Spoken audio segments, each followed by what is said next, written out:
First off, philosophy is a confession.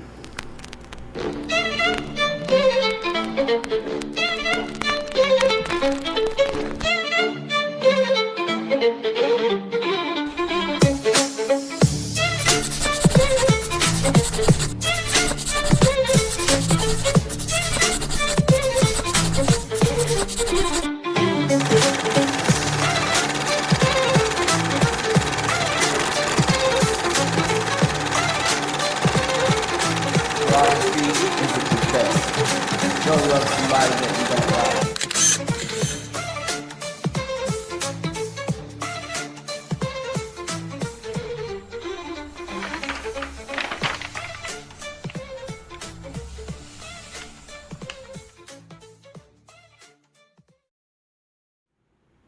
Hey, what's good, y'all? Thanks for clicking on the link.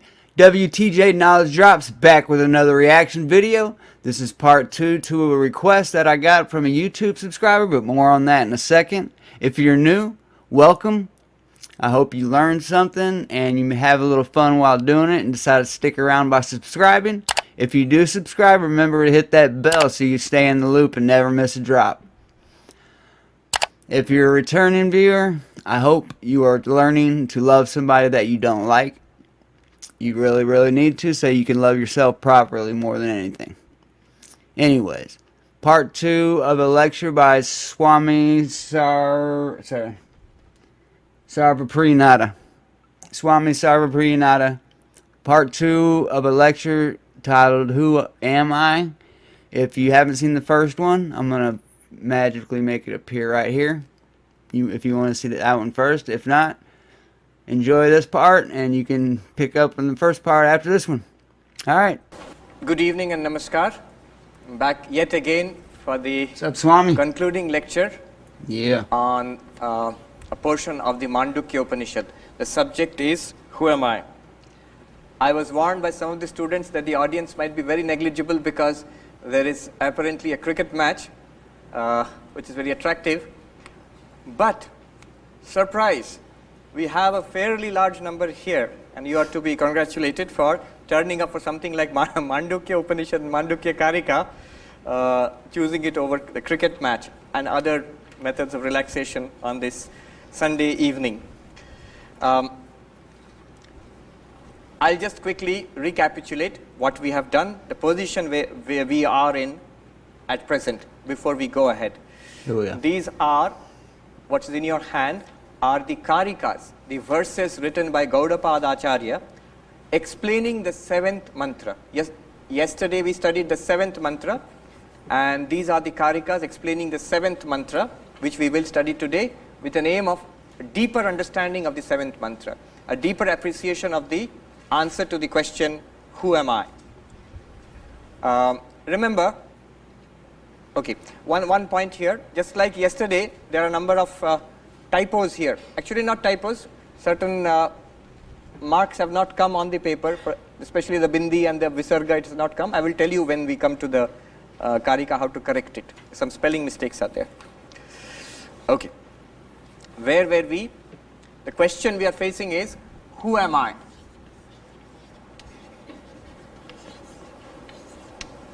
And the smallest of the Upanishads, and maybe the most powerful of the Upanishads, the Mandukya Upanishad, they say that Mandukyam ekameva alam mumukshunam vimuktaye, for the liberation of those who want liberation, moksha, for them Mandukya itself is sufficient. And the 7th mantra which we studied yesterday is the core, is the heart of the Mandukya Upanishad. What did it tell us? It said, look at our lives. Throughout our day we pass through 3 states. Now we are awake, later at night we will dream, and maybe have deep sleep also. So, one of our states is I am the waker, and the next one is the dreamer, and then deep sleep. Let's call him the sleeper. These are not 3 separate persons, it is the one and the same person. We, you, or I, we all go through these 3 identities. And we'll call this the knower. Some people are only number 3 and they walk around in deep sleep their entire lives. So, yeah. What does this person know? The known or knowable. Come on, Swami, The lock known or in. knowable. It is the waking world.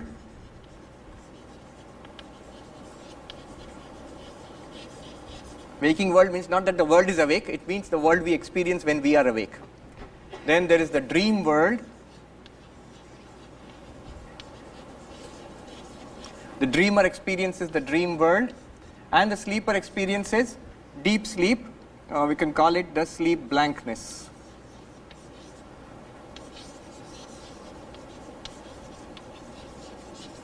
So this is the known. This is the knower and the Holy known. shit. What we experience in the waking, in dream and in deep sleep. And what is the stage called?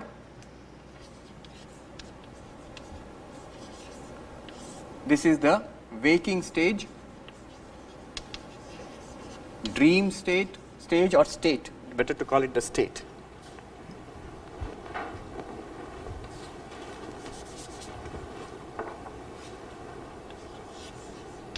Waking state, dream state, and the sleep, deep sleep.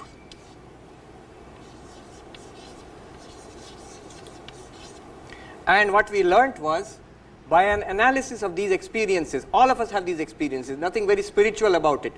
It's our day-to-day experience. The Upanishad says, take a look at these experiences. The waker and the dreamer are different. The dreamer and the sleeper are different. They're different from each other because what happens to the waker is not remembered in dream. What happens to the dreamer is falsified when you wake up, and to the sleeper is somebody else. I mean, they are exclusive. Just as a bangle is not a necklace is not a ring. They're separate from each other as bangle, necklace and ring. So, apart from this, there is a reality. How do you know there is a reality apart from it? Because though they are exclusive, they are separate, we all say, I am the waker, I who was awake. Let me explain the analogy for the people that didn't watch the first part. He was saying it's not like the bangle, the necklace, or the ring, because at the end of the day, all three of those things are made by gold. And so if somebody is looking for the analogy of a necklace, but they're really looking for gold and then they can't find it in the necklace, they go to the ring trying to search for it as well, and you get the picture. I probably explained that terribly. I who was dreaming, I was in deep sleep, and I am awake again. So I claim all these states for myself. Who is that I? Who is that I common to all these three? Yet they being different from each other, there is something common running through all of them, and that is pure consciousness, and that is what we realized as the Turiyam, the fourth. The Turiyam or Turiya, the fourth one. There is something apart from the waker, the dreamer and the sleeper, which is our true nature, the pure consciousness, and that does not exist apart from them, that actually exists in and through them. Just as gold is not found apart from the ornaments, but it is the very nature of the ornaments. In the same way, it is the pure consciousness which appears as the waker. It is the pure consciousness which appears as the dreamer. It is the pure consciousness which appears as the sleeper. Just like a gentleman who opens his shop and conducts business during daytime, so he's the businessman, and the same man shuts down the shop and goes to his room and watches TV, relaxes in the evening, and then goes to his bedroom and goes to sleep. Now the man is the same, but in one case, in the shop, he's dealing with the external world, buying and selling, and you can call him the shopkeeper, the one who has transactions with the world. In the second state, the same person, he has no contact with anybody else, but he watches a movie on the TV. And after that, he goes to the bedroom and goes to sleep. 3 rooms, 3 types of activities, 3 names. We can call him the shopkeeper, the relaxer, and the sleeper.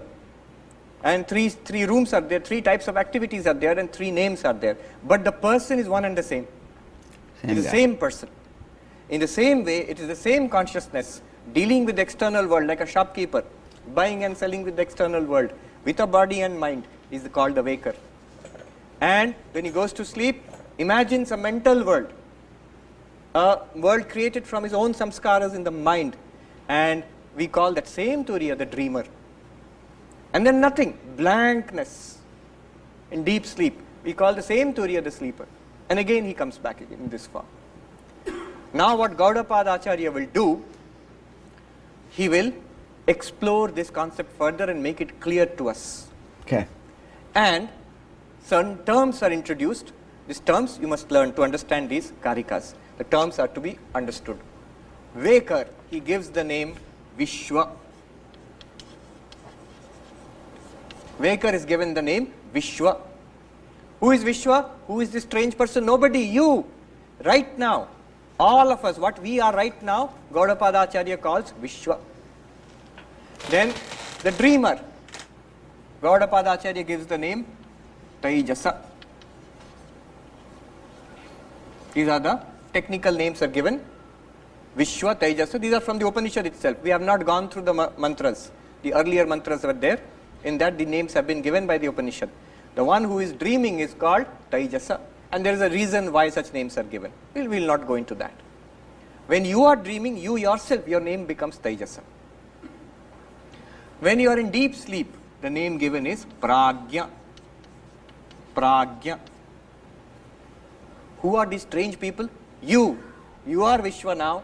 When you dream, you, the same person, you are called Taijasa. When you are in deep sleep, knowing nothing, blankness, you are called Pragya. So, who am I? In waking state, I am Vishwa.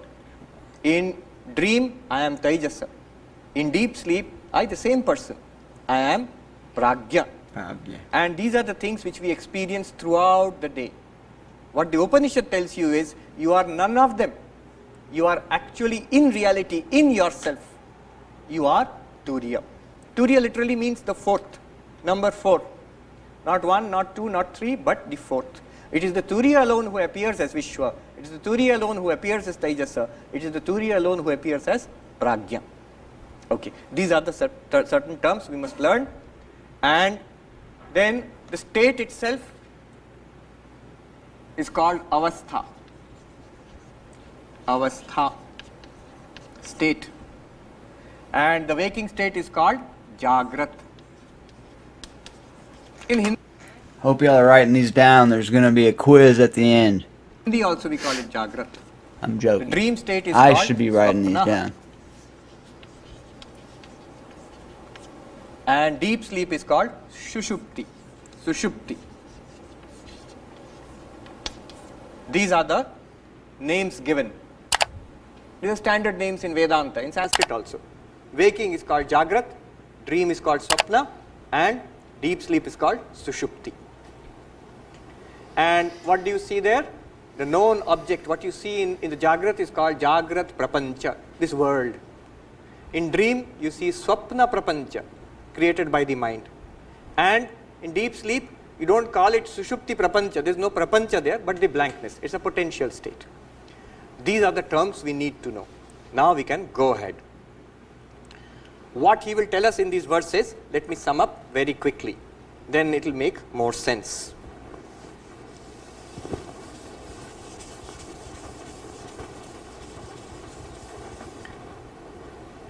A fundamental idea of Advaita Vedanta. See, ignorance causes error. Indeed. There is a rope in the darkness, a standard example in Advaita Vedanta, stock example, a rope in semi-darkness. I don't know it is there, I see something, and the next moment it may not be a rope, it might be a computer cable, and the next moment I think it's a snake. The Sanskrit term is Rajju, Rajju means rope, and the term for snake is Sarpa. So Rajju is the reality which I do not know. Not knowing that reality, I suddenly mistake it for a snake, and I say there is a Sarpa. Sarpa Brahma. Brahma means delusion, mistake. What caused me to see the snake? There is no snake. But for a moment I actually saw a snake. A mistake. It's a mistake. What caused it? It is an ignorance of the rope. The reality. I am ignorant of the reality. I don't know what it is. Therefore I mistake it to be a snake. Maybe because of my samskaras. Somebody might mistake it to be a garland thrown away. Somebody might mistake. It's easy to mistake it when it's so far away from you. So I'm going to go with this analogy that you need to get closer.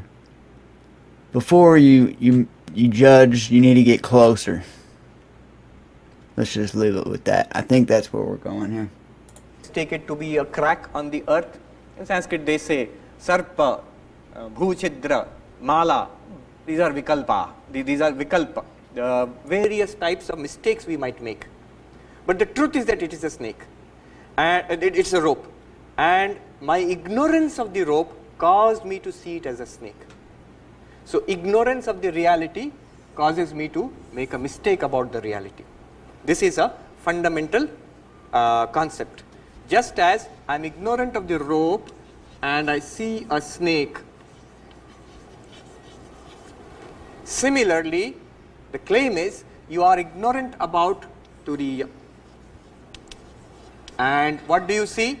Right now you are seeing Vishwa. You are get closer to Tunya, which is Vishwa. God. Who am I? God. Upanishad tells you that you are Turiya. But what do you feel? What do I feel? I feel I am this person limited by body and mind. This is what I am. This is called Vishwa. Why do I think I am Vishwa? Because the Upanishad tells you, you do not know your true nature. Because you did not know the rope, you mistook it for a snake. Because you do not know yourself, realize yourself as Turiya, as pure consciousness, you think of yourself as a body and mind. This is the basic idea. Now see how he uses this.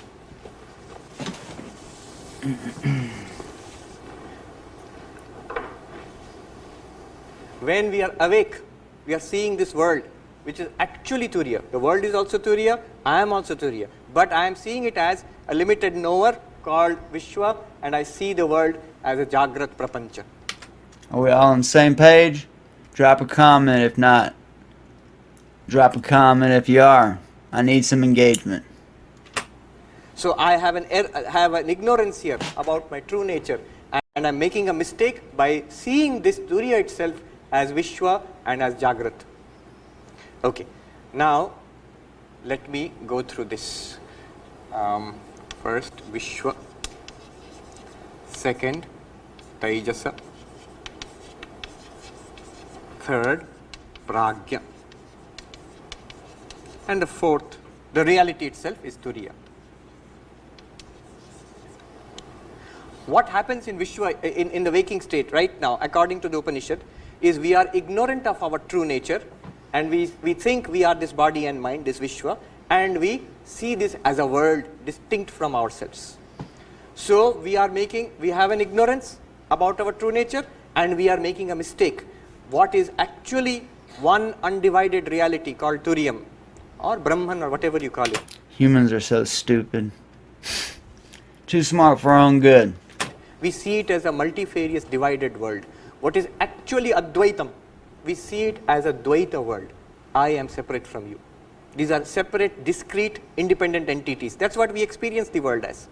But this is not true. The truth is that it is one undivided reality, which you are. The only single thing is everything. Tunya. We all experience it together. We're all gods, guys. Know it. Create your reality. Manifest it with your thoughts. You are a God. You are capable of doing that. So, in this waking state, my point is, we have ignorance as well as error, according to the Upanishad. We are ignorant of our true reality, and we make an error. What is the error? I am this body and mind. These are all separate from me. I am the Vishwa. This is my Jagrat Avastha. This is the error. Which means, let us make a table here. The Vishwa, the waker, right now, do we have ignorance, according to the Upanishad? Yes. Yes. I don't know my ignorance about what? You will say, yeah, I have lots of ignorance about Too far away from about my physics and about... Too far away to know. You got to get to know it. Get to know yourself. Get closer. My mechanical or engineering drawing, not that kind of ignorance. I mean ignorance about our true nature. Who am I? That question. I don't know that. I don't know the correct answer to it. Because I do not know that, I make a mistake. What mistake do I make? That I am this body and mind. So do we have an error in the waking state? Yes. Yeah. So Vishwa has both ignorance and error. What about Taijasa in dream? In dream, just consider our dreams. What dreams you have? Do you ever feel I am pure consciousness in dream? We don't feel that. We just have another, like this waking world, we have another world we are constructing in the mind. So, in dream also we do not know that we are pure consciousness. We are ignorant of Turiya in dream. We have ignorance. Do we have error in dream? Yes, we have error. Because we are seeing a different world which is apart from us. We are seeing a dream body. Only after waking up we think it's a dream. But there it seems to be pretty real. Prajna, very interesting. What do we have there? I am Probably asleep no and it's no. a blankness. I don't even know that I'm asleep. I don't know anything. I don't know myself. I do not know the world also. Nothing. Just blankness. Now, in Prajna, do I have ignorance? Yes, we have ignorance. Because I don't know I don't know myself. Who am I? Okay, Remember, I see ignorance what you're about saying. what? I do not know myself. Okay. So in Prajna, we have ignorance. Do we have error? No. Very good. We don't have error. In Prajna, we do not have error. In deep sleep, So we're perfect the when we're error in of deep sleep. Dvaita, that there is a separate existence apart from me, that error is not there. The knowledge of Advaita is also not there, but the error of Dvaita is not there. No error is there in deep sleep. But ignorance is there. I do not know anything. Let alone, I do not know who am I do not know the world also. So there is no wrong knowledge, but there is no knowledge, correct knowledge also. There is nothing, blankness in deep sleep. And they say, Gaudapada Acharya will mention, in Turiya, there is neither ignorance nor error. Perfecto. When we realize ourselves as Turiya, then there is no ignorance anymore. You are I perfect. know that I am pure consciousness. And You are perfect, even if you think you're not. Insecurities are just nature's way of keeping us humble. So embrace your securities, and also humility is pretty important. there will be no error anymore. When I see this world, waking state will come again. I will see everything, but I know that it is not different from me. I am pure consciousness. What I am appears in front of me. I am one with all of you. I am one with everything that I experience. That knowledge will be there. This is why prayer works so well. It's because we're all connected via consciousness. And that explains how prayer works so well. Okay. That is why great saints and all, they have an instinctive identity with people. And they sympathize with people. They feel that sense of oneness with everybody. With everybody. In Gita, again and again, you will come to this term, Samadarshana. They have, Mitra and Ripu, friend and enemy. They have Samadarshana towards all of them. Deep inside they know, I am alone appearing in these forms. Towards wealth and poverty, they have Samadarshana. Sri Ramakrishna's story is there, Taka Mati. He's throwing Mati, that means soil, into the Ganga and also money. Samadarshana in what sense? That the one reality alone is appearing as Mati and as Taka. Not that everything will disappear. It will continue to appear the way it is appearing to you or to me. For the Jnani also, same thing appears, and but he knows the underlying reality. So for Turiya, there is no ignorance about who am I, and there is no error also. There is no error. He knows that I am all of it. When one realizes the Turiyam. All right. One more thing.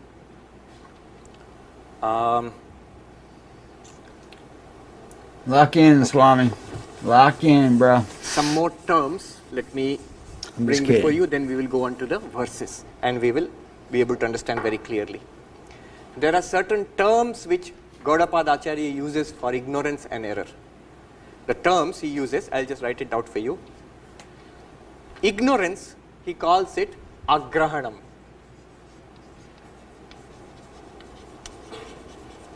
Agrahanam. Grahanam literally means grasping. Here it means grasping in the sense of understanding. So ignorance is agrahanam, not grasping, not understanding. In class also, when your professor teaches you this, once in a while he says, have you grasped it? It's grahanam is there or not. Agrahanam means you have not grasped it. So ignorance is agrahanam. Agrahanam about what? About my true nature, who am I? And error he calls anyatha grahanam. Anyatha grahanam. Anyatha grahanam means not only has he not grasped who am I, he has grasped something wrong. He has not only understood the true nature of the Atman, he has not understood, but also he makes a mistake about it. From ignorance comes error. So what does he grasp? He says, I am this body and mind. If you ask him, who are you? I am this person.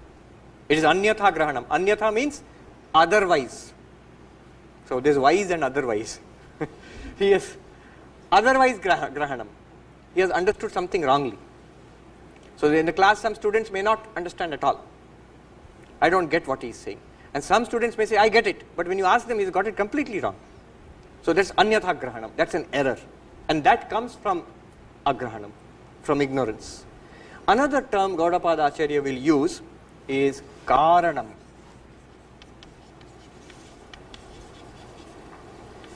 Karyam. Karyam. Karanam means cause. Karyam means effect.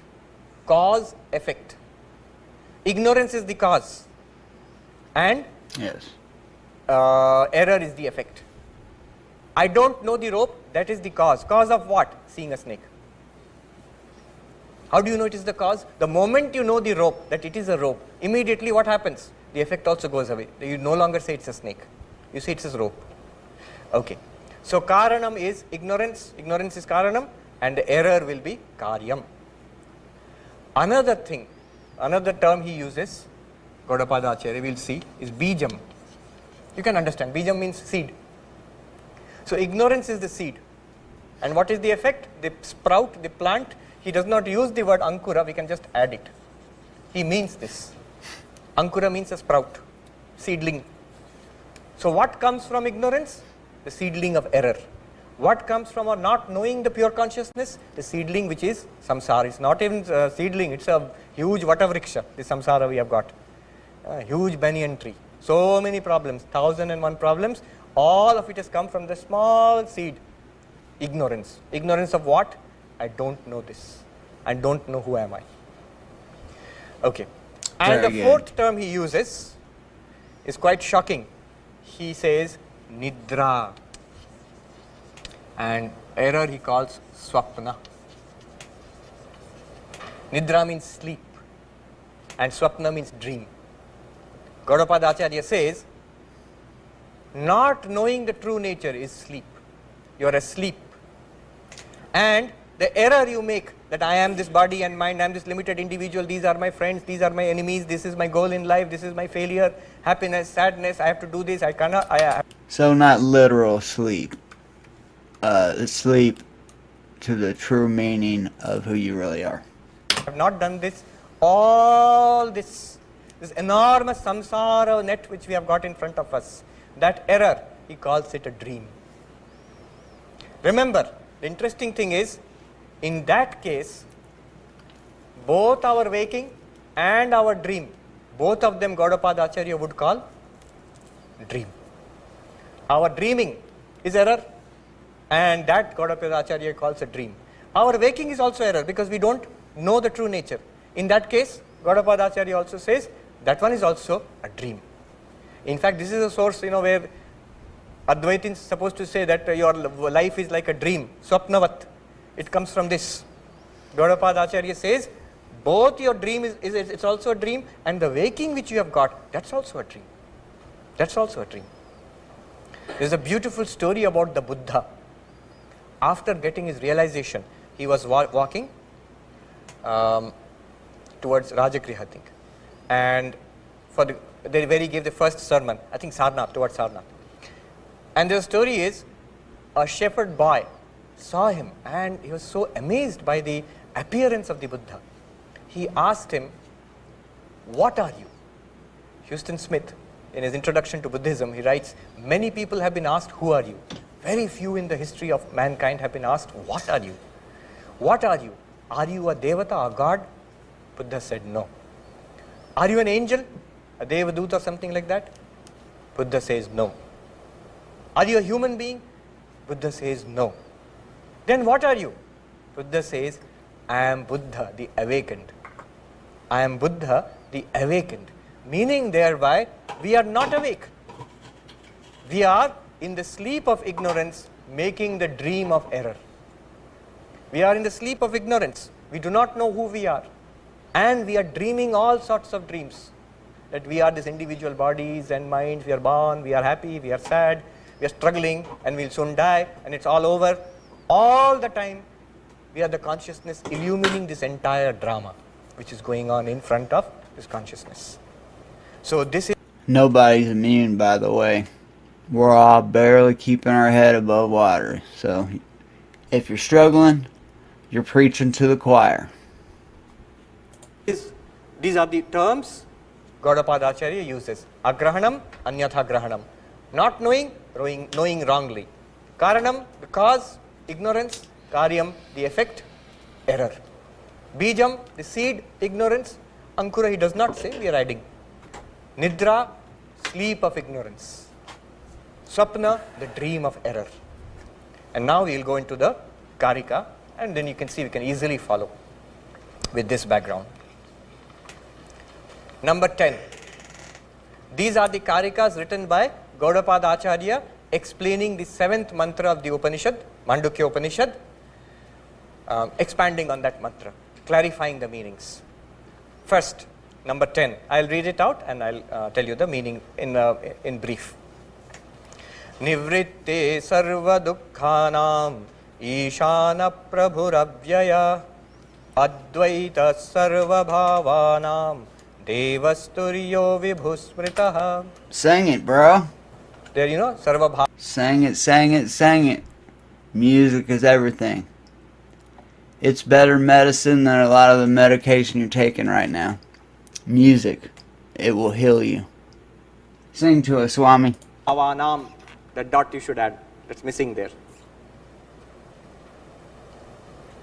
Nivritte sarva dukkhanam ishana. So there are some visarga and dot which is missing there. What does it mean? He says, Turiya. Turiya, you see the word Turiya? He calls Turiya, this Turiya, Ishana. Ishana means Lord, Bhagavan. What we normally call Bhagavan. He says, you are Bhagavan. You are Ishana. You are God. In fact, this is the meaning of the Mahavakyas, Tattvamasi. You are that. This is God. In Western culture, they do not want you to know that. They have basically wiped this clean. Nobody. I mean, and if you think you're a god, people think you're crazy. So that's where we're at here in the Western world. But I do understand that you guys in the eastern part of this planet still believe this, and I think that's beautiful. God in what sense? Ishana literally means the powerful. Powerful in what sense? Nivritte sarva dukkhanam. He is beyond all dukkhas. He means you. In your true nature, you are beyond all suffering. When? Right now. Right now you are beyond all suffering. In what sense? Suffering belongs to the body or to the mind. Suffering belongs to the body in the physical world. Suffering belongs to your nightmares and dreams in the dream world. And potentially, it's all hidden in the deep sleep. It's not, you cannot experience it, but it's there. Again, when you wake up, the suffering will come. But this Turiya is beyond all that, untouched by the suffering of the waking state, the dream state, and the potential in the sleep state. Untouched in what? So the real you is untouched by suffering. I know it feels like it's not, and it's the whole weight of the world on your shoulders, but it's not really you. What sense? It is there. It will come. The pain in the body. Flawless. The real you. Flawless. also will come to us and to the Jnani also. The difference is, we think it is I am in pain, I am suffering, bahut kasht hai. The Jnani, Next time you want to say that, substitute I for we, because we're all suffering. We are all suffering. And as soon as we all realize that we're all God, we could possibly move past that, but we're kind of stuck in a suffering phase because we're looking for something that we have no idea that we're looking for.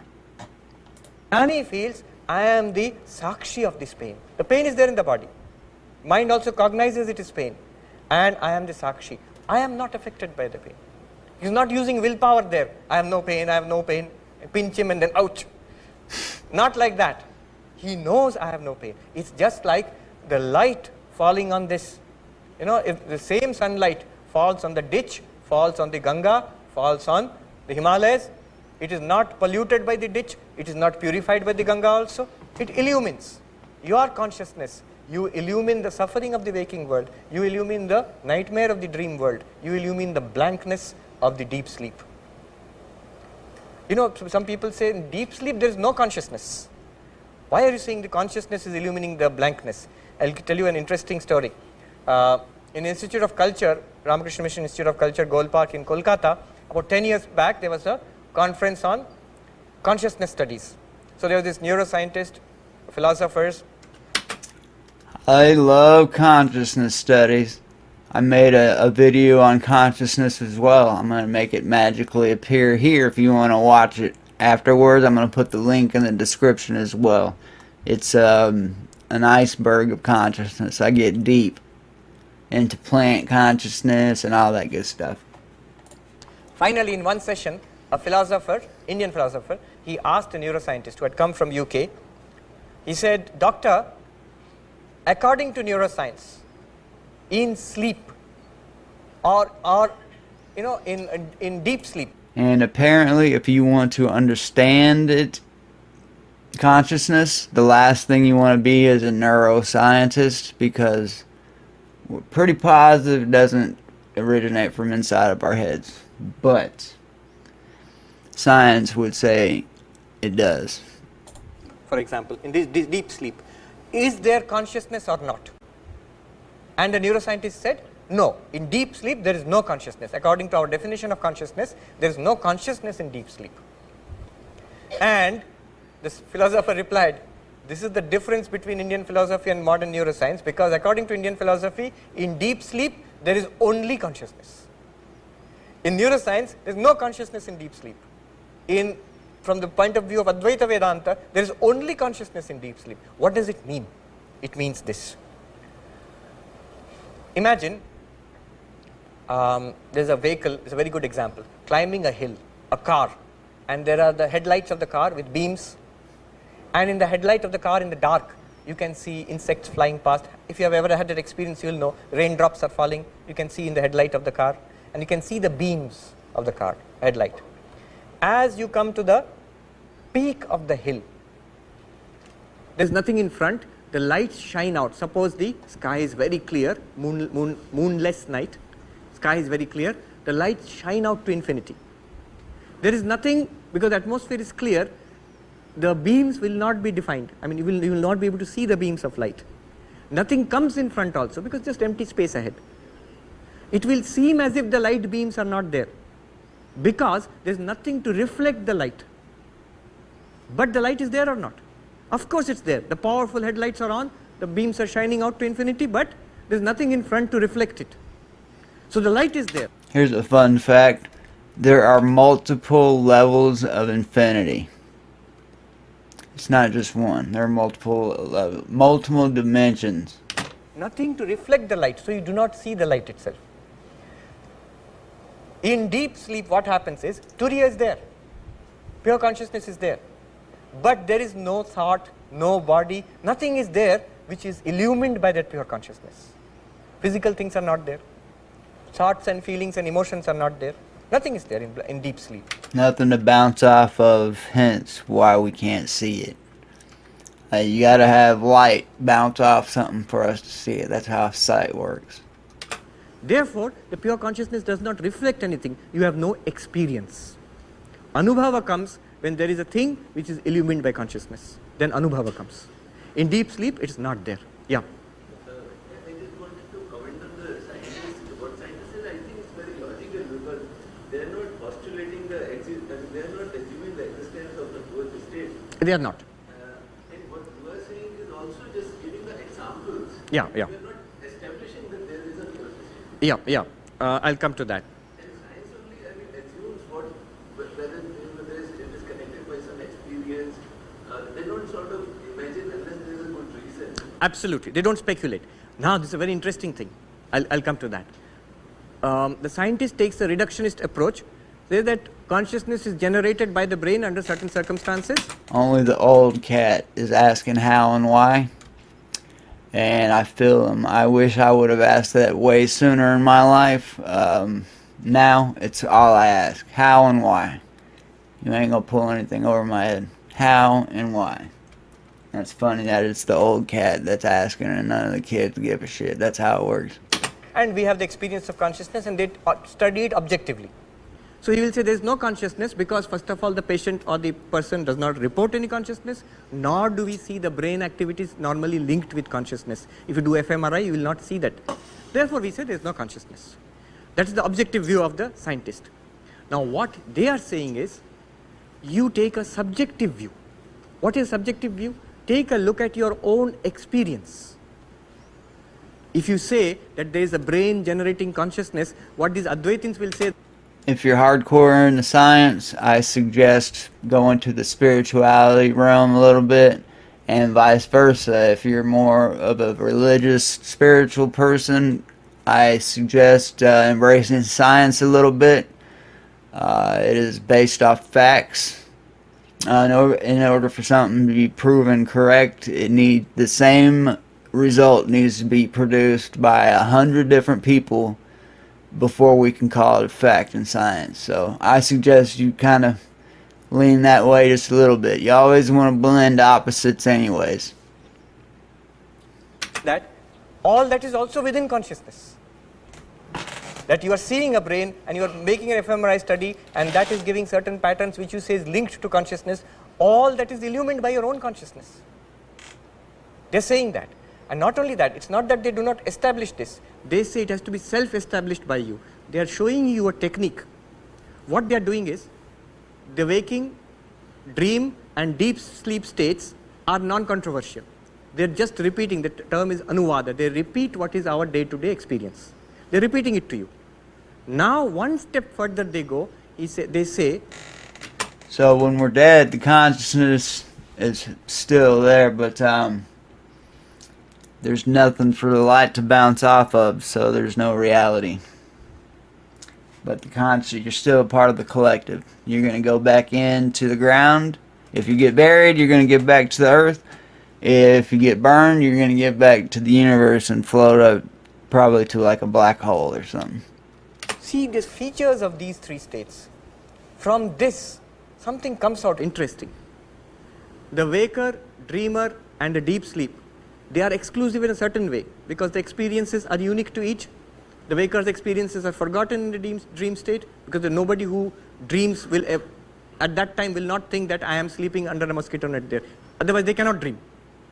They forget the waking state. So they have an individual experience apart from the waking state. And then deep sleep, they have an experience of blankness which objectively might be interpreted as no consciousness. But consider this as a fact. When we wake up again, what do we say? I, the waker, I was the one who was dreaming. I was the one who was sleeping. Now how do you know that? We assume it. We never say there was somebody else who was asleep, that there was somebody else who was dreaming, and I was not there during sleeping. We never say that. It would have been logical to say, if I am the conscious product of my brain, it would have actually been more logical to say, right now I am there, now my consciousness shuts down when I am in deep sleep, so I was not there during deep sleep. But that also seems rather strange to us. We normally don't accept that. We say that I was there during deep sleep. How I was there, I cannot explain. Everything is strange. This whole place is very, very strange. Now they say that it is this pure consciousness which is shining through the body and mind in the waking state, through the mind in the dream state, and the blank, no experience of body and mind in the deep sleep state. Now this has to be thought about. I'm just presenting it. I'm not saying this is conclusive, because that's why they say it cannot be established by argument. By argument you can only present the possibility. You cannot, it's not a mathematical proof where you have to come to this. A mathematical proof demands your acknowledgement, right? If you are following reason, you cannot say it may be this, but this is more like a court, you know. Lawyers argue and try to convince the jury that this is possible. So you can take it in this way, a possibility, a possibility. Okay. Now, nivritte sarva dukkhanam ishana prabhu avyaya. Avyaya, unchanging. The waker, dreamer and sleeper come and go. This is unchanging. You remember the example of the station master? Trains are coming and going. Station master watches. Similarly, you watch the coming and departing of these states. Advaita. You are the viewer. Sarva bhavanam. Very important. Sarva bhavanam literally means all existing things. Advaita, you the consciousness, you are non-dual with respect to these things. Non-dual means they do not exist apart from you. Advaita, na dvaita. There is no second independent reality apart from this pure consciousness. That alone appears as the knower and the known in these states. So Advaita Sarva Bhavanam, you the Turiya, you alone are appearing as all these bodies and minds, and you are identified with one particular mind, just like we do in a dream. This is the claim.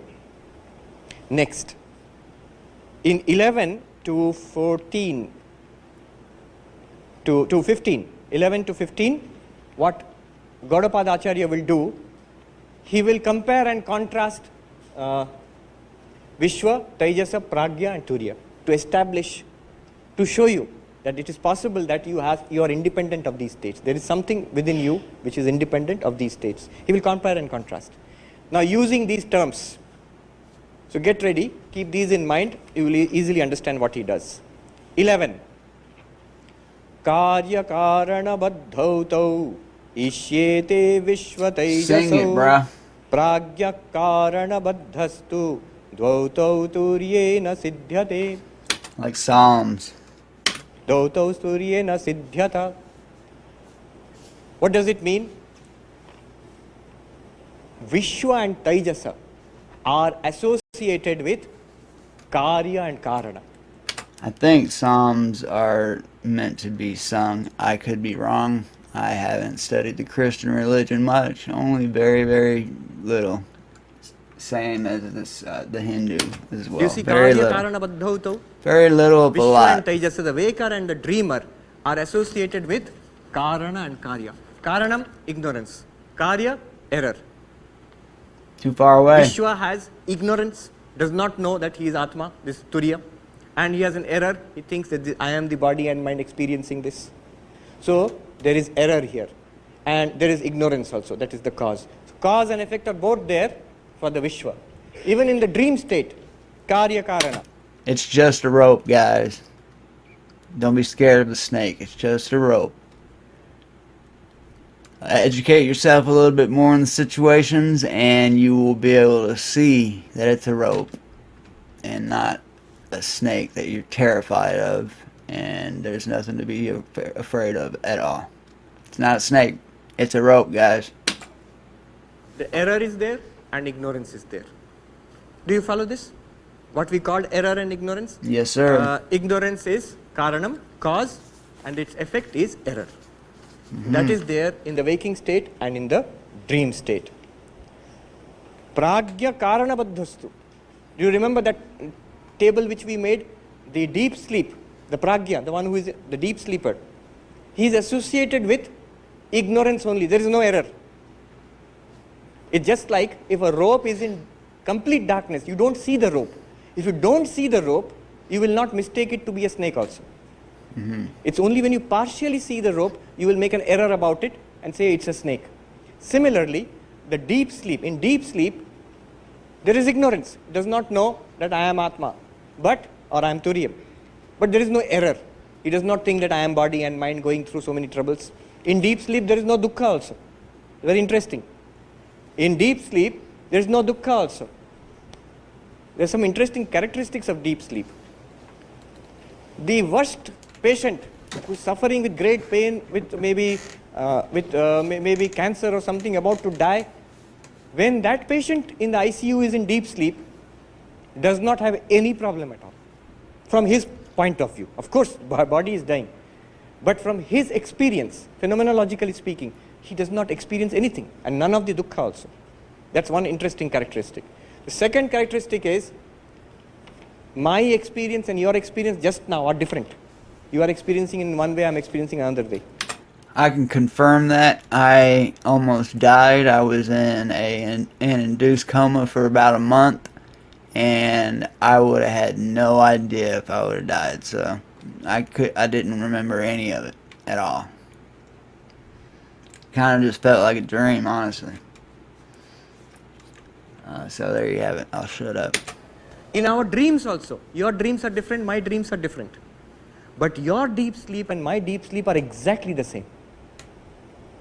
Not only that, the Upanishad says, if there's a deep sleep of a mosquito, a lion, a tiger, and a human being, a PhD and an illiterate person, all of them, they have exactly the same type of deep sleep. The nature of deep sleep is same for all, because it's ignorance. It's complete darkness.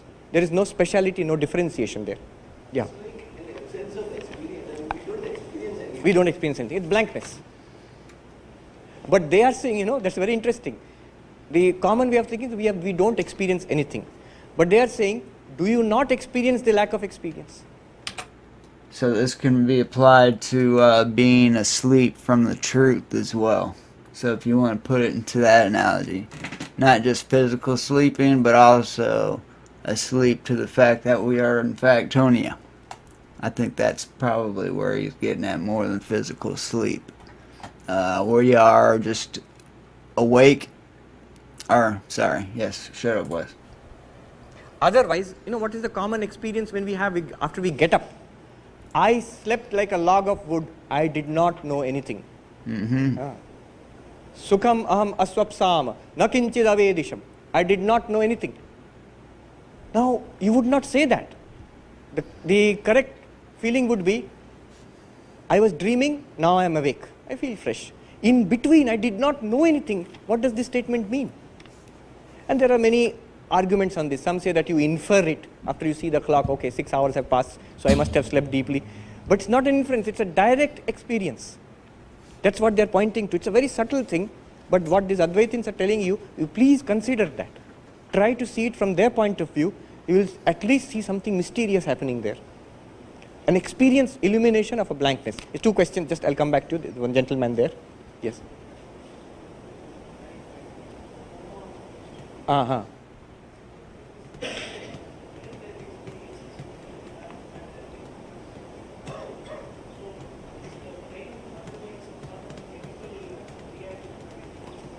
We don't know. But remember, here we are not even talking about those things.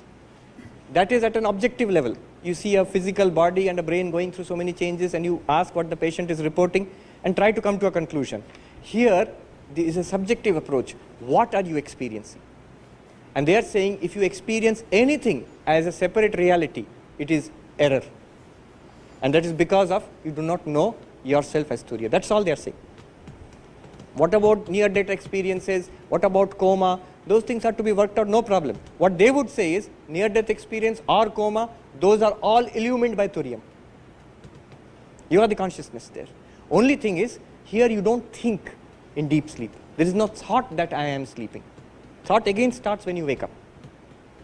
Okay. No realization, exactly. There is no realization also. And he will say that. There is no realization in deep sleep also. It is complete ignorance. He says here, prajna karana baddhastu. The deep sleeper is associated with ignorance. No realization. Absolutely no realization. Yes. Slap them in the face. Wake them up. Tell them they're God. And demand that they realize it. And if they won't wake up, slap the shit out of them, guys. We need to start slapping the shit out of people who are ignorant. I'm just joking. Don't slap people. Yeah.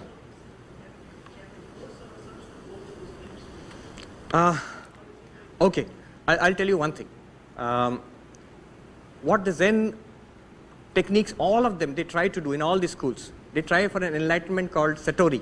They call it Satori. They try to short circuit thinking. Stop the rational mind and they expect an enlightenment will burst forth. But what Advaita Vedanta does is it don't stop thinking. You are in the waking state now, hopefully.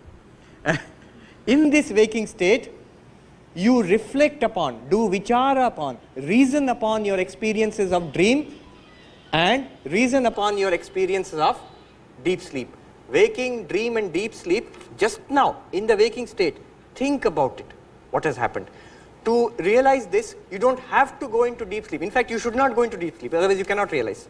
They say realization is possible only in the waking state, through vichara. Advaita Vedanta says this. What is Zen? Why? Because there is no light to reflect anything when you're sleeping, and there is when you are in the waking stage, right?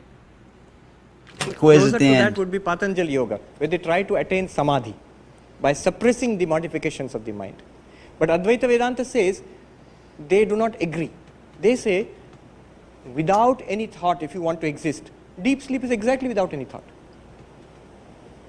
That has not led to any realization so far. Daily we are going into deep sleep. Till today we have not realized that we are Turiam. So just going into thoughtless state will not help. But here it will, by vichara it will help. Let me give you one more example that will clarify the difference between the two. I've given this example some other time. Some very senior monk used to give this example. There's a child in a village who has not seen a movie, cinema. And nowadays, of course, you will not find such a child. You will not find such a child who has not seen a cinema. But suppose there is. And a father takes him to a city to show him a movie. And on the way, the father tells the child, Beta, you know what is a movie? There will be a screen, which was there just now. And there will be light projected on the screen. And you can see so many pictures on the screen. Parde par, chhabi dikhegi aapko. And that is a movie. The child says, okay. Then they go into the cinema hall. Now imagine, here is the interesting thing. When they enter the cinema hall, the movie has already started. So when the child first sees, he already sees pictures. So for some time he enjoys the movie, like all of us do. And that's a question to the father. Papa, ye screen kaun sa hai? Screen kahan hai? Aapne bataya tha, you had said that there is a screen on which the pictures are there. He asks this question, spiritual question. We enjoy the world. After some time, after a lot of enjoyment and experience in the world, we come to Mandukya class. So it's basically asking the same question. Where is the screen? You talked about a screen. And the father says, hey, in front of you, samne hai. There is a screen in front of you. And the boy says, maybe some Kurukshetra war is being shown, Mahabharata or something. And he says, samne, so that Krishna, Arjuna, that is the screen. Nahi, behind them, uske piche, behind Krishna and Arjuna. Behind Krishna and Arjuna, wo jo rath hai, the chariot, that is the screen. Nahi, uske bhi piche. Uske piche wo Kurukshetra, Yuddha Kshetra hai, wo screen hai. Usse bhi piche. अरे वो तो आकाश है, उससे भी पीछे. आकाश से पीछे मतलब कुछ नहीं है. नहीं, कुछ नहीं, ये सब कुछ है स्क्रीन. ओ कृष्ण, अर्जुन, रथ, आकाश, कुरुक्षेत्र, युद्ध, ये सब कुछ स्क्रीन है. नहीं, उस सबको छोड़ दो, निकाल के जो रहेगा वो स्क्रीन है. सबको हटा देंगे तो कुछ भी नहीं रहेगा, तो स्क्रीन कुछ भी नहीं है. This is the problem of the father. What will he point out to as a screen? Because wherever he points, there will be a picture. There will be a picture. I say, this is Turiam. You will say, oh, this guy is Turiam. No. The background is Turiam. Now, there is only one way. One way the child will understand is when the movie stops for the interval, the pictures stop, the lights come on. Remember, when the picture stops, the lights are off, darkness. So neither the screen is seen, no pictures are seen, and hall is also, nothing is seen. That is Sushupti, deep sleep. When the lights come on, he sees the screen. He understands. He understands. I like that analogy. That is Samadhi, where you stop the pictures completely and you get an intuitive realization, this is what the reality is. But what Vedanta tells you is, you don't have to stop the movie. Stopping the movie takes a lot of effort. Yes, it does. You don't have to stop the movie. isn't it possible here, when I show you the screen and the pictures, isn't it possible to get an appreciation of what the screen is in spite of the pictures? Remember, the little boy, when the movie starts again, he will never ask the question, what is the screen? Although the pictures are there, he knows very well what is the screen. Now the screen is completely covered with pictures. Now but the he boy understands knows, what so it he's is. not completely ignorant to the situation, so he's able to correct his error of not knowing. Similarly, in Advaita Vedanta, what happens is, in this waking state, when we think ourselves as Vishwa, as this body and mind, by Vichara, we try to understand and appreciate what is the background reality, what is the screen here. If you can get it right here, then you don't need Samadhi. But Samadhi is very powerful. Sri Ramakrishna says in one place, Samadhi na hole thik thik hoy na. Unless you have that experience, you will never get a firm conviction about it. So, what you realize by this may be strengthened by Samadhi, but the realization is possible here in this waking state through this process. That's what Advaita Vedanta claims. By reasoning alone, you can at least learn to appreciate that there is a background consciousness, which you are. That's the point. Let me go and finish, let me finish these other karikas. Now we come to exactly what you are saying. There is no realization here. Number 12. Natmanam na param chaiva na satyam na pichanritam pragya kinchana samvetti turiya tat sarvadrik sada. The pragya, the deep sleeper, does not know itself as Atma or as the pragya also. It does not know the world also. It does not know the truth that I am Turiyam. It does not know the false Anritam, the false world which is appearing, that also pragyam does not know. Na kinchana vetti. It does not know anything. That is the state of the deep sleeper. And how is Turiya different from it? Turiya tat sarvadrik sada. It always illumines everything. It is self-illumined about itself and about the world. It is like the movie hall where the lights have come on. It knows. Okay. Then 13. Dvaitasya agrahanam tulyam ubhayo pragya turyayo bija nidrayutah pragya sacha turyena vidyate. The 13th one tells you basically Dvaitam, a separate reality, error. Separate reality is not seen by the pragya and by Turiya also. The pragya does not see anything, no Dvaita. Something separate from itself does not see. Just as we see in the waking state, in deep sleep we do not see anything.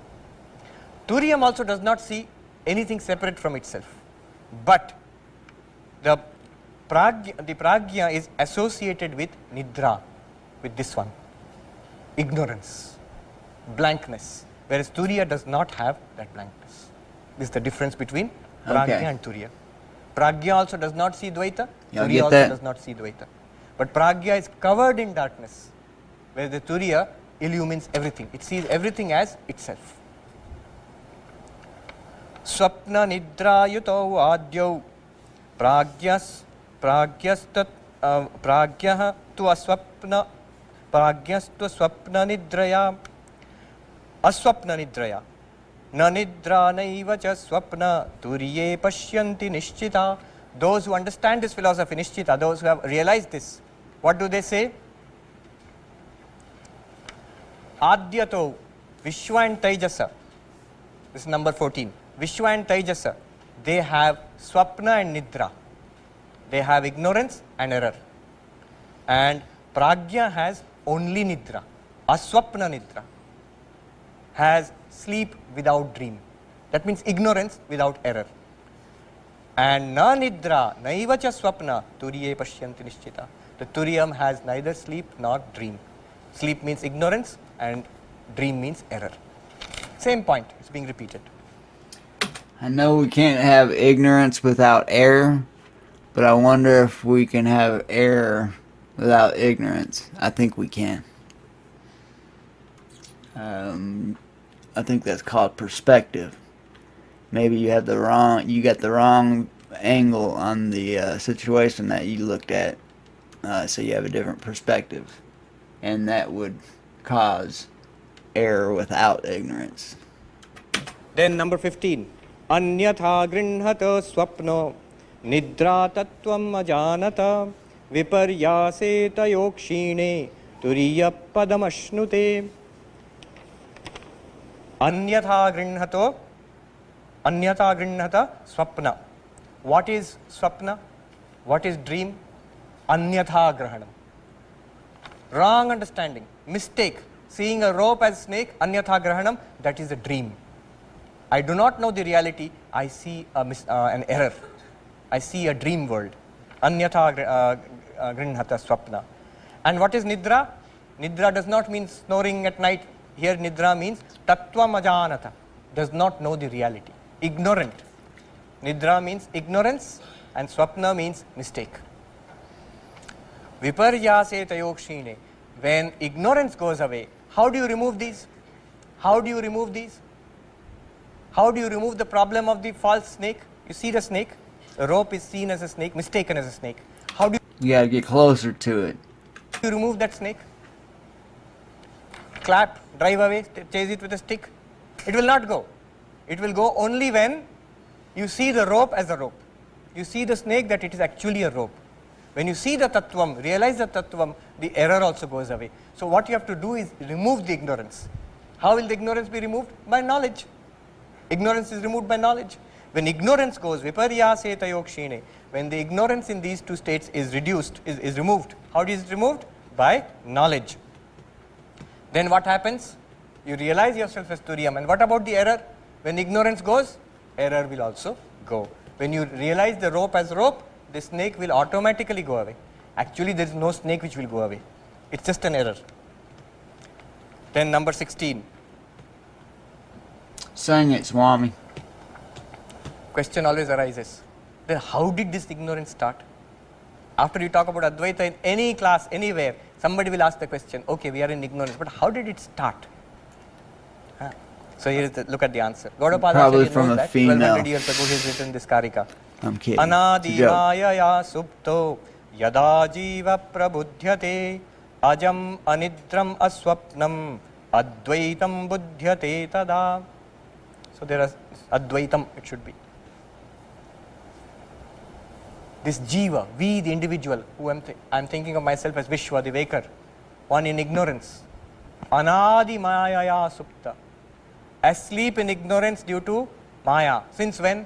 Anadi, beginningless. Beginningless. When did it start? No, did not start. Beginningless. That's illogical. How can ignorance be beginningless? But actually it's not illogical. In fact, all ignorance is beginningless. Let me ask you. If I ask you, sir, do you know German? You say, no. You are ignorant about German? Yes. Since when are you ignorant about German? Since my birth. Oh, so before your birth you knew German? No, your ignorance about German is anadi, beginningless, but it has an end. When does it end? When you take up a book on German and start learning German, a little bit of German you know, to that extent your ignorance about German goes away. So, ignorance is actually anadi, beginningless, but it can end. When knowledge comes, it ends. So, ignorance is a choice. You don't have to stay ignorant. You can become knowledgeable on the situation, and poof, it's gone. He says, Anadi Mayaya Supta. You cannot say when, since when we are in ignorance. Yada Jiva Prabudhyate. When the Jiva awakens. You look at the words Buddha. From that Buddha has come. When the Jiva awakens. Then what does he realize? The next word is so wonderful. He realizes, I am Ajam. Ajam means unborn. Anidram, the sleepless. Does not mean insomnia. It means I am without sleep. Aswapnam, without dream. Now you can understand, you can immediately map it. The big fact about the physical world is the body. And it is the body which is born. He says, I am never born. Ajam, he realizes. When he wakes up, to knowledge, he realizes, I am Ajam. Ajam means, I am not born. Mera janm hi nahi hai. The body is born. I am not the body. There's a funny story about this. One of our Swamis, he had long discussions about Punarjanma, whether it's logical or illogical, whether it's possible or not possible. Then he went to an Advaitic sadhu. Then anidram, no sleep also. Pragya, sleep means ignorance. So anidram means not the pragya, he is never the pragya also. Then aswapnam, not the taijasa, not the dreamer also. Then what am I?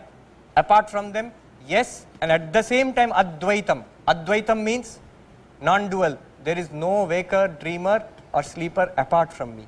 I am the only reality. These are appearances.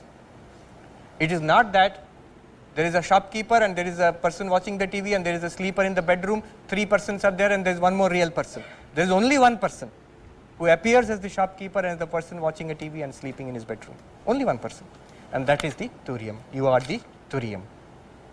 Next. Another big question comes. After realization, Swamiji, will this world disappear? Big burst of light will be there. World will disappear. Body, mind, nothing will be there. I mean, people ask, this is a silly question, but people ask, will the body live after I realize Brahman? Of course the body will live. Body will go on as it is. The world will also go on as it is. When you realize the sky is not blue, after that you open your eyes and look at the sky, what do you realize? What do you see? You see the sky is blue. The experience will continue to be the same, but your understanding will be completely different. Your understanding and your realization, your feeling about it will be completely different. That's the point he's making now. Very interesting verse. Will the world go away after realization? What does he say? Prapancho yadi vidyeta nivarteta na samshaya maya matram idam dvaitam advaitam paramarthata. Beautiful verse. You know what he says? He is being humorous here. Will the world go away when I realize Brahman? My body, mind, everything will go away. I will be light, Turiyam. He says, if the world was there, then the question of it staying or going away would have come. There is no such world at all. Will the snake run away after I realize it is a rope? The correct answer is, there is no snake to run away at all. No snake will go away. What snake is there? Will the snake die when I realize it's a rope? There isn't a snake. Why not? It will still remain. It will neither remain nor will it die. Because there is no snake. If there was a snake, the question of... Can't happen if it doesn't exist, guys. A lot of us create our problems in our life because we are concerned about things we have no control over. And, yes, shut up, Wes. Which going away would have come. When you realize it is a rope, will you say, will the wildlife people say there's now one less snake in the world? It's not real, guys. Stop putting yourself through that pain. It's not real. No. Number of snakes is still the same because that snake was not there at all. Prapancho yadi vidyeta. If the world existed, nivarteta na samshaya. No doubt it would have gone away. But the world does not exist. So what happens? Maya matram idam sarvam. It is an error. Just like the snake was an error, it is an error. Maya matram idam sarvam advaitam paramarthata. It is one undivided reality. Advaitam, non-dual reality. You are all this. There is no world separate from you which has to be driven away. But will this all exist? You exist. This will continue to appear. Earlier it was appearing as something apart from you. Now with no doubt at all, you know you are one with everything. This is what will happen. The only single thing is everything. Shout out Olin Batiste III. Then this question, a gentleman you asked yesterday. Who knows then? Who learns all this? If I am Turiyam, then who is listening to all this? Who is in error? Who will get realization? So the last verse here. Vikalpo vinivarteta kalpito yadi kenachit upadeshad ayam vado gyate dvaitam na vidyate. He says, all these differences would disappear, just like the earlier verse. All these differences, Guru Shishya, knower and known.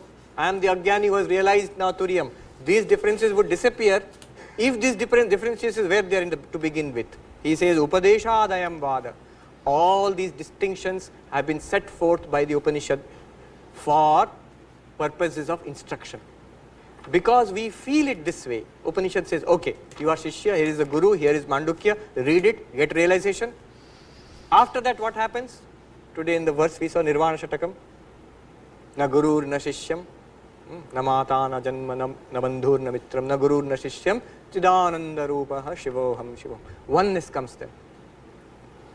The guru of Janaka Raja, he told him, I will give you Advaita Jnana, but first give me Guru Dakshina. Why? Because after Advaita Jnana, there will be no Guru and Shishya. You will not give me Guru Dakshina. So first you give me Guru Dakshina, then I will give you Advaita Jnana. This is joking.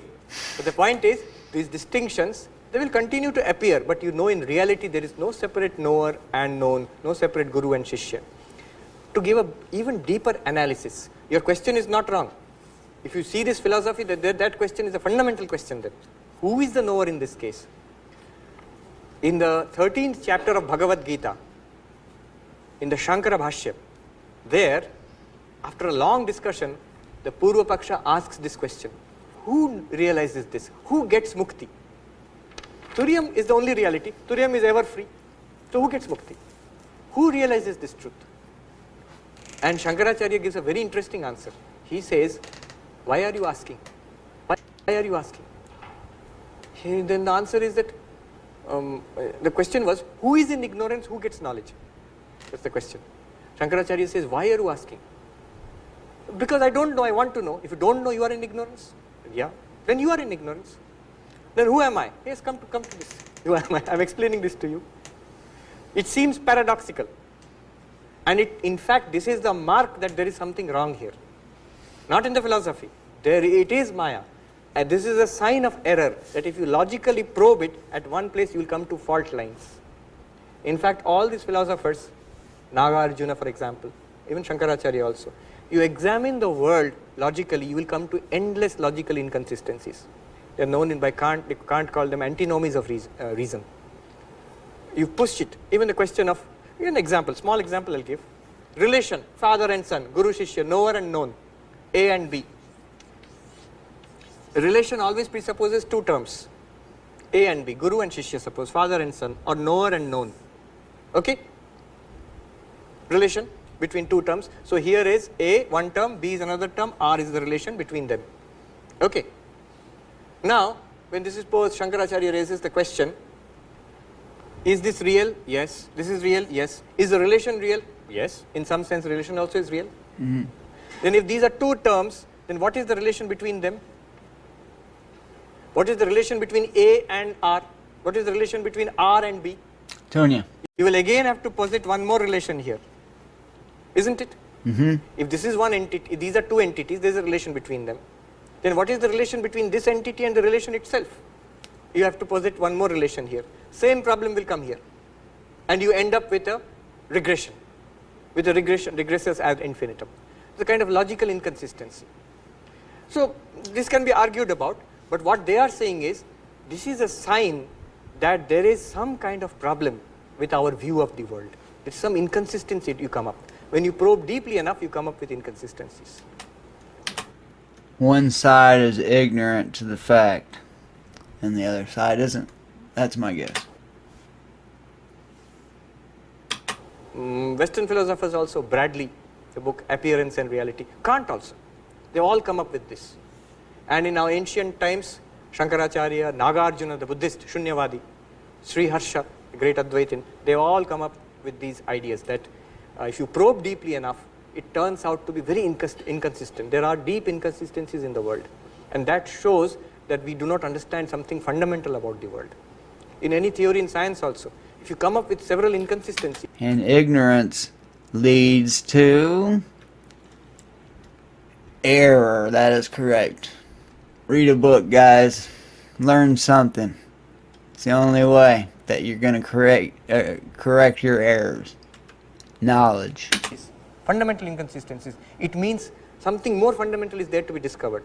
You have not yet, come to a complete understanding. Okay. So these are the karikas in explanation of the Mandukya Upanishad mantra number 7. I have spoken enough, nearly 1 hour, more than 1 hour. We'll conclude here. I'll take questions if you have patience. Yeah, questions. Yeah, there's a question. Yeah, you need the mic? Okay. Just give me the mic. Yeah. In the dream state? Yeah. In the dream state, we experience a sort of helplessness that we are the witness of the dream. Yeah. So we don't create the dream as such, because whatever is there, we see it. True, true. Because we don't get, usually other than yogis, we don't get what... Lucid dreaming, you don't get what is called lucid dreaming. That means you don't generate the dream. It's not like a movie which you're directing. It's not like that. So it's given to you. That we have an experience of somebody who is showing us a dream. Yeah. So that doesn't come into all these things. It is said here that you have to see that who illumine in the dream. So what Yeah. does that to understand that? Because you experience the dream, isn't it? Just as you are experiencing this, you experience the dream. I'll give you the logic here.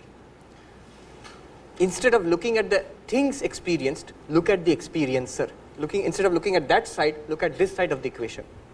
Look at it this way. You are now looking at this Swami. Now you look at the table. Now you look at the wall. There are three objects. You see one after another. Your consciousness plus this name and form is your experience of this Swami. Your consciousness plus this table name and form is your experience of the table. Through your consciousness plus this wall name and form is your experience of the wall. Table, Swami, wall, they are different from each other. But what continues through all these experiences of yours is your consciousness. The objects are different. And that is happening throughout the day, isn't it? Throughout the day, a consciousness is continuously illumining different objects, giving you experience of the objects. Normally what do? We focus on the object. Here is Swami, here is the table, here is the wall, here is Sukha, here is Dukkha. But in all of them, one consciousness is flowing through that. The objects keep changing, the consciousness does not change. You say, now I have one thought, now I have a different thought. How is it not changing? The thoughts have changed, the contents of the thoughts have changed. But the light, the consciousness which illumines these thoughts has not changed. This is what they're saying. Next, extend it to the dream. The waking state completely goes away. You are in deep sleep, or you go to sleep, you forget that you are on a bed and under a mosquito net and sleeping. But what is your subjective experience? Many things are happening. You don't even know it's a dream. People are there, animals and birds and buildings are there. You are also there in a body there, in the dream. Now those objects are changing. But that consciousness, the same consciousness which was till now watching the waking state is watching the dream state also. After some time, everything stops. There's blankness. Neither these objects, nor the dream objects, nothing. That, including your mind, even the thought, I am somebody, that also disappears. And that blankness is illumined by that consciousness. This continuous consciousness throughout is what they are pointing to.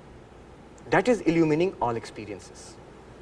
Is there mind in sleep? In deep sleep, according to Advaita Vedanta, mind is in a potential state. Body, mind. I'm kind of confused on how Tunya is represented in deep sleep. How does it illuminate anything? I'm a little confused, but it's probably because I've been talking too damn much. Everything is in a potential state from your point of view, not from the objective point of view. Objective point of view, the person, the fellow is sleeping on the bed under a mosquito net and snoring maybe. But from the person's point of view, it's just a blankness. And mind is in a potential form from Advaita Vedanta point of view. From Patanjali Yoga point of view, deep sleep is also one other vritti of the mind. Mind has several vrittis. So deep sleep is also taken as a vritti of the mind. So mind is very much there in deep sleep for yoga, Patanjali Yoga philosophy. Advaita Vedanta does not say that. In Advaita Vedanta, only ignorance, the prajna, only consciousness plus ignorance is deep sleep. No. So you have to. So they Advaita Vedanta speaks about a karana sharira, which is ignorance itself. You can say that the mind, the ignorance aspect of the mind alone is there. You can say that. Yeah, what? Go ahead. Yeah, because deep sleep, you're ignorant to your surroundings, which could cause error when you awake, I'm guessing. From all the it seems that Ishvara has come into the universe. Swami Sarvapriyananda written a book, Enlightenment Without God. So does this, it takes us towards sort of getting away from the corporate. Let me tell you, in Advaita Vedanta, you see, we have not done the sixth mantra. We have gone straight to the seventh mantra. In the sixth mantra it says, in deep sleep, you are this pragya associated with your blankness, ignorance. That's what we experience. In deep sleep, I am pragya with blankness, nothing else. This is individually. Now it says, you think about the totality of all beings. Consciousness, Chaitanyam, this consciousness, with total ignorance, ignorance of all beings. It is called Ishvara. In fact, the word Ishvara is used in the sixth mantra.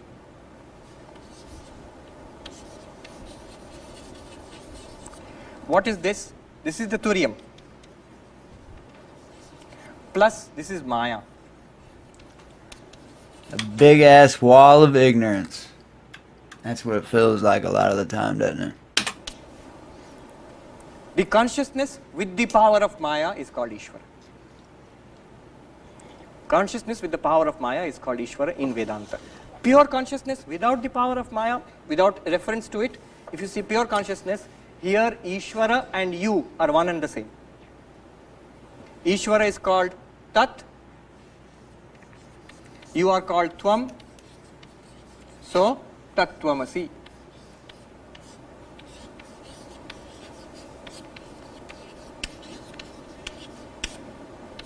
You are that. You know what Tat refers to here? Ishvara. You know what Tvam refers to here? You. Now, if you say you are Ishvara, it does not make any sense. How can I be Ishvara? I am not Ishvara from the point of view of the waker or the dreamer. As an individual body and mind, I am not Ishvara. Certainly not. I am an ordinary being. I have no idea who is Ishvara. But if you disregard the bodies and minds, if you take the consciousness alone, it is the same being. That same consciousness with the power of Maya creates this entire universe is called Ishvara in our religion.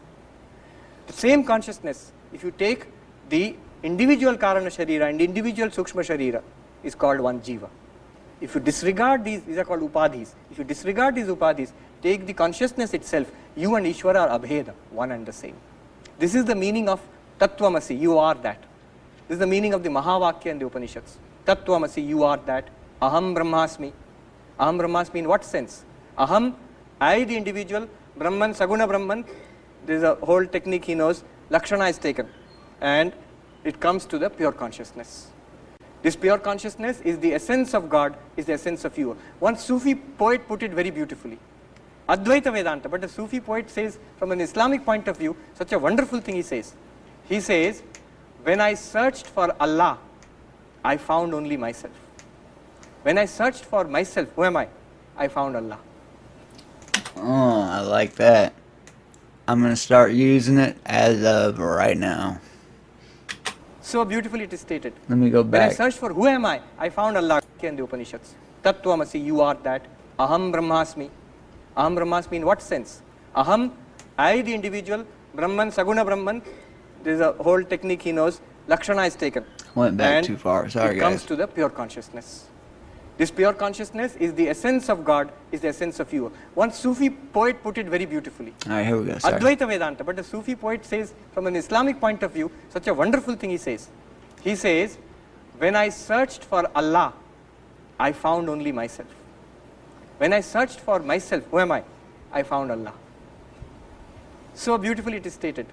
When I searched for who am I found Allah, God. I made a video, Want Less, Manifest More.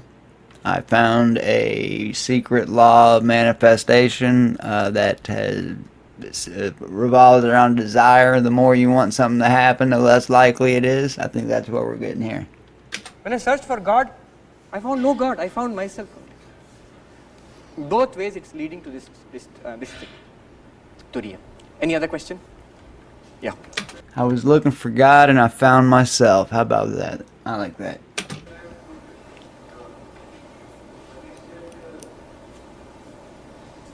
Yeah. It's coming, huh? They say that the universe is made up of Akash and Prana. Mm-hmm. So where does this Turiya fit into that? Yes. The universe made of Akasha and Prana, or the universe made of so many hundred and certain number of elements, or particles, or strings, or whatever. All that is nothing but an appearance of Turiya. And I am not saying it just like that. The Upanishad says it. In Taittiriya Upanishad it is said, Tasmad va etasmad atmanaha akasha sambhuta. From this Atma, Akasha was projected. Akashad Vayu, Vayu Ragni, Ragni Rapa, Adbhya Prithivi. So he says, the Upanishad says, from this Atma, Akasha was projected. Projected. Projected means what? From Atma to Akasha, how does it come? It is Atma alone misunderstood, error, as Akasha. And from Akasha, Vayu, Agni, the Jal, Prithivi, and the combination of this world. So in modern science you might say various particles, or you might say superstrings or whatever. So it is the Atma alone appearing in all these forms. And a very interesting article has been written. This one, Ram Subramaniam, he's a professor of physics in IIT Mumbai. I think, yeah, Ram Subramaniam. He's written an article with another researcher, concept of Akasha in Indian philosophies and modern science, space. So very interesting article. He'll consider various aspects. I am going to look at that probably today at some point. I'm going to try to find that. But the basic idea is, you yourself, the consciousness, you are appearing in all these forms. Let me give you an example. If I keep a mirror here, what will you see in the mirror? You will see all these young boys and girls and the gentlemen, ladies sitting here. You will see the tables, chairs, fan, light, everything. You will see the whole room reflected in this mirror. But actually, what is there in the mirror? There are no human beings, no table, light, chair, fan, nothing. What is there in the mirror is just glass. That glass is appearing in all these forms. Now you might say, because it's out there, it's being reflected. Forget that aspect.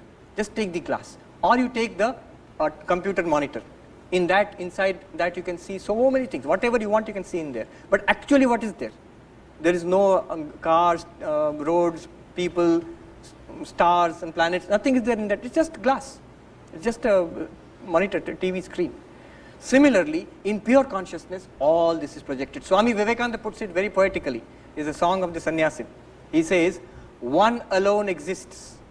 In him is Maya dreaming this dream. One alone exists. In him, in Turiya, is Maya dreaming this dream. Dream of what? Bodies, mind, samsara, janma, mrityu, sukha, dukkha, everything. But actually, it's realized as one reality. Alright, that about wraps it up for this one, guys. If you got this far, thank you very much. I really appreciate the support. Sandeep, I really appreciate the request here. I learned a lot.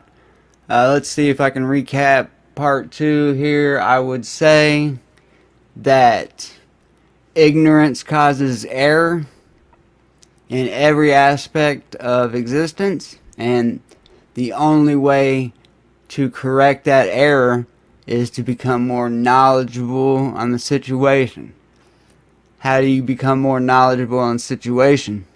You got to move closer to it by learning. And that snake that you're worried about, you'll figure out it's just a rope.